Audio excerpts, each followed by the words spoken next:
Hi there, Stephanie here. I had the real privilege today of presenting for the PaTTAN Literacy Symposium, and I got to co-present with my good friend and longtime colleague, Sharon Dunn. I have spent my entire career supporting educators to align their work to the reading research so that they get better reading outcomes. And along the way, I had the opportunity to work with Sharon Dunn when she was a principal in California. And I want to just highlight in this video a couple of her really important comments from the presentation. She was sharing her experience when she was a principal, and it highlighted the things that we know in the reading research, but in a very practical way. So I am calling out to all building leaders, all district administrators, to really take to heart Sharon's comments and lessons. So I'm going to organize this in 3 research findings and the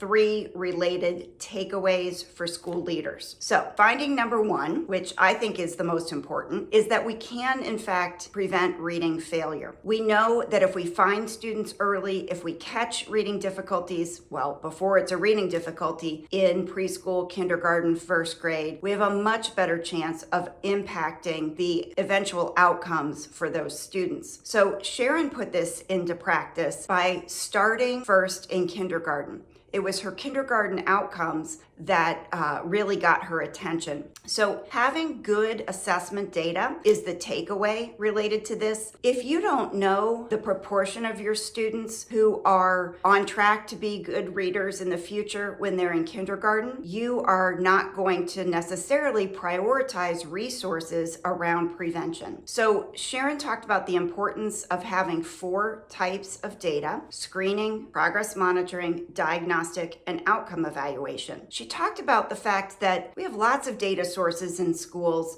We have common formative assessments, we have accountability tests at the state level, we have unit tests, teacher-created tests, she listed a bunch, but we don't necessarily always have the right kind of data that we can actually use to inform instruction. So she started with universal screening, and that told her the proportion of students who were on track. And the first year she was a principal, that percentage of on-track students actually went down. And by the time she had implemented these changes over about a 5-year period, she was more than doubling the percentage of kindergartners who were on track by the end of that school year. So having really good assessment data, particularly good universal screening data, allows you to put prevention into practice. The second research finding that I would highlight is that we know students who are at risk or who are already struggling readers are going to need more time in instruction. They need more of their day focused at and targeted to their instructional level. They can catch up, they can achieve high reading expectations,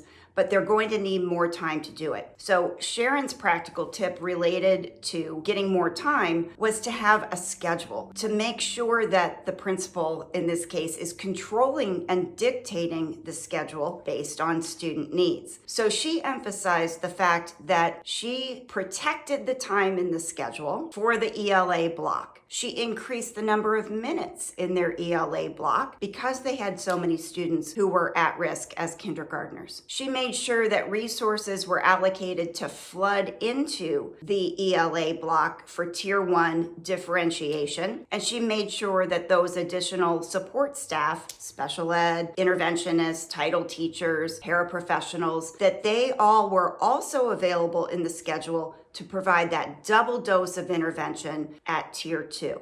So the way to get more time for students who are at risk and struggling readers is to make sure it is actually scheduled into the school day. So the third aspect from research that I would pull out from our presentation is the idea of having ongoing job-embedded professional development and coaching on instructional programs. Not general coaching, but coaching that is very targeted to building knowledge, but for the delivery of your instructional programs. Sharon made the point of not thinking that, well, this year we did MTSS, so next year we're going to do something else. To make sure that the professional development is sustained over time, that it is consistent over time, and that it is revisited over time. So just like we need that cumulative, deliberate practice for students, we need that for teachers and other instructors as well. So making sure that the professional development is ongoing, that it's connected to instructional programs, and that there's a coaching component as well. So 3 takeaways related to research and actions you can take as a school leader. Make sure that you're focused on prevention and have data sources to allow you to prioritize kindergarten and first grade if that's where the greatest needs are. Second is more time for instruction for beginning struggling readers or at-risk students,